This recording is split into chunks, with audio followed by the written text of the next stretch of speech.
উচ্চ রক্তচাপ বা হাইপারটেনশনের কিছু পেশেন্ট আছে যারা ঠিকমতো মেডিসিন নেয় না বা কিছুদিন খাওয়ার পর হুট করেই মেডিসিন নেওয়া অফ করে দেয়। এমনকি তারা তাদের বিপি পরিমাপ করেও দেখে না যে ঠিক আছে কিনা। তো তাদের জন্য যে সকল মানে কমপ্লিকেশন বা জটিলতাগুলো হতে পারে সেগুলো আমি বলছি। তো শুরুতেই তারা কিন্তু তাদের দৃষ্টিশক্তি ধীরে, ধীরে হারাতে থাকবেন। কারণ অতিরিক্ত রক্তচাপের ফলে চোখের যে রেটিনা আছে সেটা ড্যামেজ হতে শুরু করে।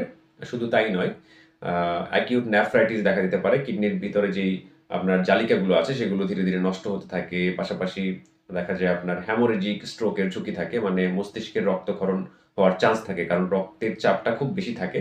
দ্যাটস ওয়াই আ মানে এই ঝুঁকিটা থেকে যায়। পাশাপাশি আপনার হার্টে যে করোনারি আর্টারি আছে বা করোনারি যে ধমনী আছে, হার্টের উপরে যেই ধমনীগুলো আছে, যেগুলোর দ্বারা হচ্ছে হার্ট অক্সিজেন পায়।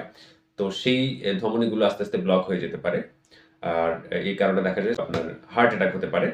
তো এই হার্ট অ্যাটাক হওয়ার কিন্তু দেখা যায় জন্য দায়ী আপনার এই হাইপারটেনশন। এটা একটা কার্ডিওভাস্কুলার ডিজিজ, মানে এটা হচ্ছে হার্ট সংক্রান্ত একটা সমস্যাই।